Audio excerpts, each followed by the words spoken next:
Alliance of south Asian American labour তথা অ্যাসেলের long island চ্যাপ্টারের নতুন নির্বাচিত কমিটির অভিষেক অনুষ্ঠিত হয়েছে।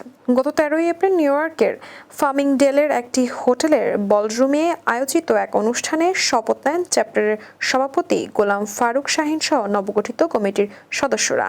জাতীয় কমিটির সভাপতি মাফ মিজবা অনুষ্ঠানে সভাপতিত্ব করেন এবং শপথ পাঠ করান। অনুষ্ঠানের অন্যতম আকর্ষণ ছিল তনিকা শিকদারের বক্তব্যে।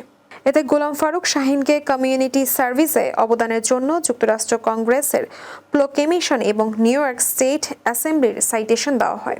অ্যাসেলের সদস্যরা মূলধারার রাজনীতিতে অংশগ্রহণের মাধ্যমে দক্ষিণ এশীয়দের ন্যায্য অধিকার আদায়ের বলিষ্ঠ ভূমিকা রাখছেন। সংগঠনটি ইতিমধ্যে 10টি অঙ্গরাজ্যে 21টি চ্যাপ্টার প্রতিষ্ঠা করেছে।